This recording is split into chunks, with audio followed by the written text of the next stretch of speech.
தேவனுடைய ராஜ்யத்தின் வசனத்தை கேட்டு ஒருவன் உணராதிருக்கும் போது, என்னங்க சொல்லுங்க, பக்கத்தில் பார்த்து சொல்லுங்க, உணராதிருக்கும் போது பொல்லாங்கன் வந்து அவன் இருதயத்தில் விதைக்கப்பட்டதை பறித்து கொள்ளுகிறான். என்ன பண்றா?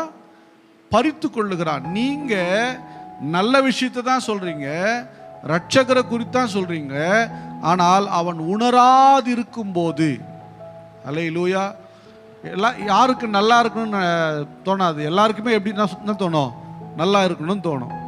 எல்லாருக்கும் சொந்தக்காரங்க மத்தியில் தலை நிமிந்து வாழணும்னு தோணும், அப்படி தானே?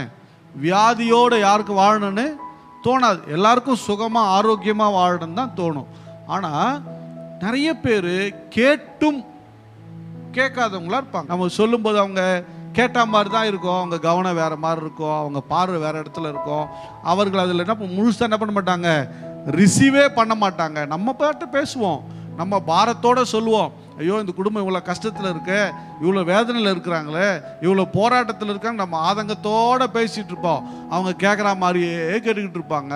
ஆனால் ஒரே ஒரு வார்த்தை கூட அவங்க இருதயத்தில் போய் உட்காரவே உட்காராது. தேவனுடைய பிள்ளையே, நீ கவலைப்படாத, நீ விதைக்கிறதை விதைத்து விடு. அல்லேலூயா. கர்த்தர் பார்த்துக்கிறார்ல. காக்கா போட்ட எச்சத்துல எல்லாம் மரம் முளைச்சிருக்கணும்னா எவ்வளோ மரம் இருந்திருக்கும்ல? ஆமா தானே? ஆமா தானே? எல்லா விதையும் என்ன பண்றது இல்லை, முளைக்கல. ஆனா ஏதோ ஒன்று முளைக்கக்கூடிய விதை உன் கரங்களிலே கர்த்தர் கொடுத்திருக்கலாம். அந்த விதையை நீ மிஸ் பண்ணிராத. அந்த ஆள் நீயா இருக்கலாம். உன்னிடத்தில் கொடுத்த விதை முளைக்கக்கூடிய விதையா இருக்கலாம்.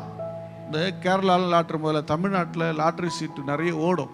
லாட்ரிலாம் வாங்காதீங்க, சொல்கிறேன் பாருங்க. இந்த சொரண்டல் லாட்ரி அது பார்த்தீங்கன்னா ஒரு பண்டலில் ஒரு 3-4 அடிக்கும். இவன் அந்த 3-4 பார்த்துட்டு ஒரு 10 பண்டல் 20 பண்டல் என்ன பண்ணிடுவான், இருக்கிற காசை போட்டுருவான். அதில் ஒரு பண்டலில் வந்து 200 ரூபா வாங்கிட்டு ஒரு 1000 ரூபா அடிச்சிச்சுன்னு வச்சுக்கிறோமே, அவன் 10 பண்டல் என்ன பண்ணிடுவான், வாங்கிடுவான். வாங்கிட்டு பார்த்தா 10 பண்டலில் பார்த்தீங்கன்னா மொத்தமே 1000 தான் வந்திருக்கும். புரியுதா? யோசிச்சு பாருங்க. சுரண்டி சுரண்டி நிறைய பேர் விட்டவன்லாம் இருக்கிறான், ஆனால் அவன் விடவே மாட்டான் பாருங்க. சுரண்டுனா வந்துடும், சுரண்டனா வந்துடும், சுரண்டனா மொத்தம் சுரண்டிக்கிட்டு போயிடும். அவன் ஆசை அப்படி. அல்லேலூயா. நல்லா கவனிங்க எனக்கு அன்பான தேவனுடைய வார்த்தையை நீ விதைச்சிக்கிட்டே இரு. ஒரு அழியிறவன் அப்படி இருக்கிறான்.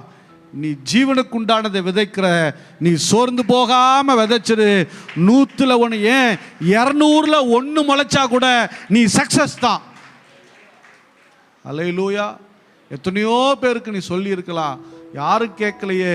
வாழ்நாள் முழுக்க நீ சொல்லி சொல்லி சொல்லி சொல்லி நீ வாழ்கிற காலத்தில் என்னைக்காவது ஒரு நாள் நீ சொன்ன வார்த்தையில ஒரு விருட்சம் முளைத்து விடலாம். அது ஜீவ விருட்சமாய் இருக்கலாம், அநேகருக்கு மருந்தாய் இருக்கலாம், அநேகருக்கு பிரயோஜனமாய் இருக்கலாம். அல்லேலூயா. ஆமா, சில நேரம் நம்மளை ரெஸ்பாண்ட் பண்ணவே மாட்டாங்க. போகிற வழியில், பஸ் ஸ்டாண்டில், ட்ரெயினில் கூட நீங்கள் அப்படி சொல்லியிருக்கீங்களான்னு தெரில. ட்ரெயினில் எல்லாம் பார்த்தீங்கன்னா சில ரொம்ப இதாக பண்ணிக்குவாங்க. பட் அவங்க அதை கேட்டும் கேட்காத மாதிரியே இருப்பாங்க. அவங்க வாழ்நாட்களில் ஒன்றும் பெற முடியாது. எனக்கு அன்பான தேவனுடைய பிள்ளையே, தேவன் உங்கள் மூலமாய் அவர்களுக்கு கொடுத்த வாய்ப்பு முடிந்து போய்விட்டது. அல்லேலூயா. சில நேரம் நம்ம மூலமா கர்த்தர் சில பேருக்கு ஒரு ஆப்பர்ச்சுனிட்டி, ஒரு வாய்ப்பை, ஒரு நல்ல ஒரு ஹியூஜ் ஆப்பர்ச்சுனிட்டி, ஒரு மிகப்பெரிய ஒரு வாய்ப்பை தேவன் கொடுக்கிறார். ஆனால் அவங்க அதை இழக்கிறாங்க. அப்படின்னு சொல்லிட்டு நீங்கள் விட்டுட்டு கடந்து போங்க. நீங்கள் உங்கள் வேலையை தொடர்ந்து செய்யுங்கள், கர்த்தர் உங்களோடு இருப்பார். அல்லேலூயா.